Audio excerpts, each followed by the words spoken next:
WLNS is here for you with 6 News at 5. The 2024 presidential candidates make their final push toward Election Day, which is now less than a week away. It is our top story today at 5. Thanks for joining us. I'm Sherry Jones.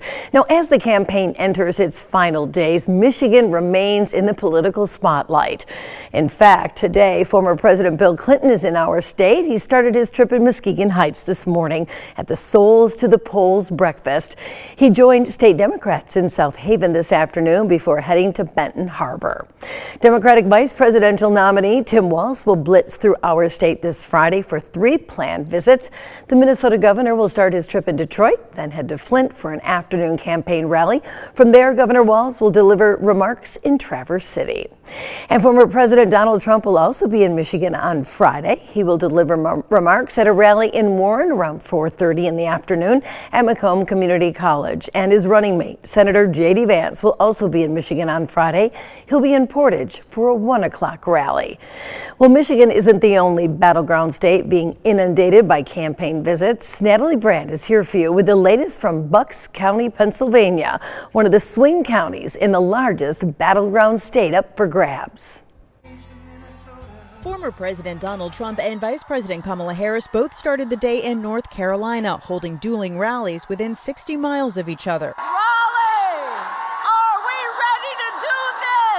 Well, thank you very much, North Carolina. You are a special group of people. In Rocky Mount, Trump attacked Harris, targeting President Biden for seeming to call Trump supporters garbage. My response to Joe and Kamala is very simple.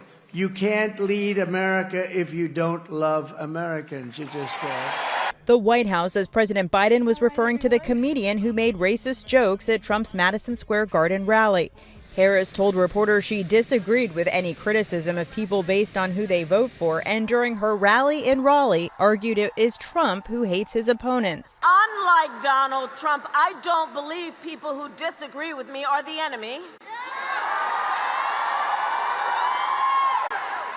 He wants to put them in jail. I'll give them a seat at the table. Both Harris and Trump will also campaign in Wisconsin tonight, with Harris first making a stop in Harrisburg, Pennsylvania. Polling shows the Keystone State a virtual tie, the biggest electoral prize of all the battlegrounds. We are in Bucks County, a key swing area outside Philadelphia, where voters are divided. I believe in her policies versus her candidate, which is not my choice. I like the fact that when he was president, he stood behind the stuff he promised to do, and he made an attempt to do it. The Trump campaign today said it's suing Bucks County, alleging voters were turned away Tuesday after facing long lines on the last day to apply for mail-in ballot voting. Yes, we were told it was a long line, a long wait. So they asked us to fill out a form to do a mail-in ballot. But we had to come back today between 1 and 5, which might not work for everyone. A Pennsylvania judge ruled to extend the deadline to Friday. Natalie Brand, CBS News, Bucks County, Pennsylvania. And be sure to stay with 6 News on air, online at WLNS.com, and on our free 6 News app, because we are your local election headquarters. Well, saving lives with just a pint of blood. MSU wants students, faculty, and alumni to help the school win $1 million by donating. It's part of the Big Ten Conference We Give Blood Drive. Taryn Simmons was there. She tells us why giving blood is so important. Taryn? Sherry, the Red Cross says every 2 seconds someone needs blood, and 1 in 7 patients that go to the hospital will need a blood transfusion. So it's all for a good cause, and the university could use the prize money to go towards student and community health. Workers say the event is to encourage people between the ages of 19 to 24 to donate. So far, they have 482 donors and have saved more than 1,400 lives. They were even handing out $10 e-gift cards. I know you made it out there today to donate, Sherry, and so did Otis Wiley, who works at Michigan State. He says the last time he gave blood was when he was in high school. Feel good. You know, it's a simple task to do. But the best part is I just learned that they do give you a notification of like where your blood went in about a week or two.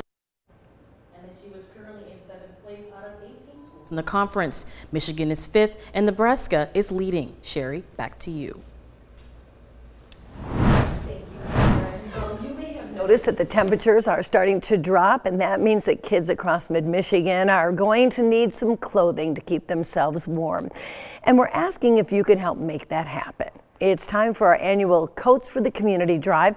That's where we team up with Cristo Rey Community Center and our other local partners to help people make it through the winter.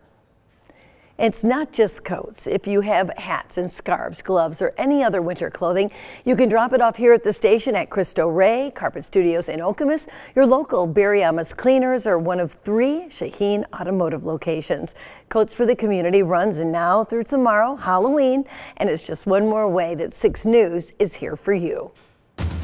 From Storm Tracker 6, this is Weather First, sponsored by Auto Owners Insurance. Simple human sense. Here we are in the mid-70s, warm weather. Halloween's tomorrow, but Halloween always brings big changes weather-wise, and we've got some on the way. Let's start, though, first with some Halloween cheer. Friend Tyrone and Ovid sending us this beautiful Halloween display. There's a lot going on there. I absolutely love it. And thanks to everyone who's been sending in those pics to our WLNS.com/share page. Love seeing all the holiday cheer. Our rain tracker. We've got some rain to talk about for Halloween as well. Our rain chances will go up through tomorrow morning, but notice by tomorrow evening, rain chances begin to go down by around 5 o'clock. So I think for the trick-or-treaters, things are looking pretty good, but it will be a bit of a wet start and a windy and warm start to the day as well. High temperature trend, upper 70s today, lower 70s tomorrow, but that's going to occur around 2 or 3 in the afternoon. Temperatures will fall by trick-or-treat time.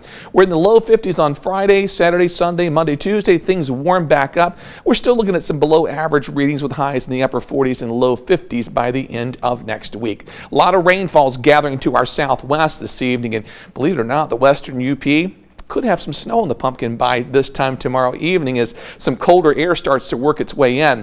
Notice on Precision Cast as we move through the overnight hours, rainfall gathers to our west, starts to move in during the morning hours, couple scattered showers.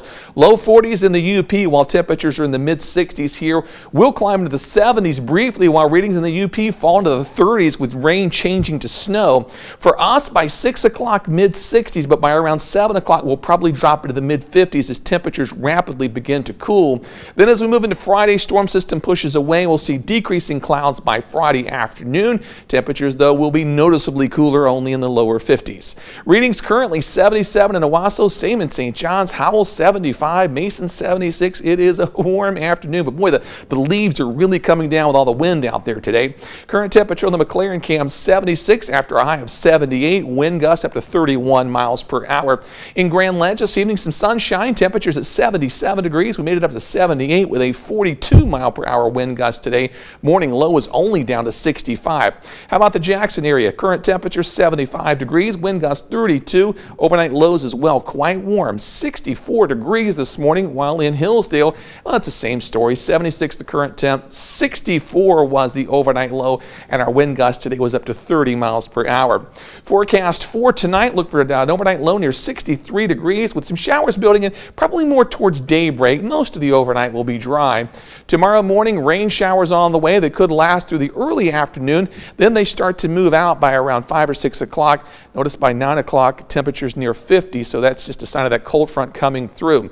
The 6-day forecast on Friday, 52 degrees, upper 50s Saturday and Sunday. Set your clocks back 1 hour Sunday morning at 2 a.m. Rain showers Sunday, Monday, and Tuesday, and then things start to cool off again late next week with some showers next Friday. Highs in the 40s, and next weekend cool but pleasant with highs in the low 50s. It was very hot out today. I know. My poor dog was in the house like, why aren't you cutting the air conditioning on?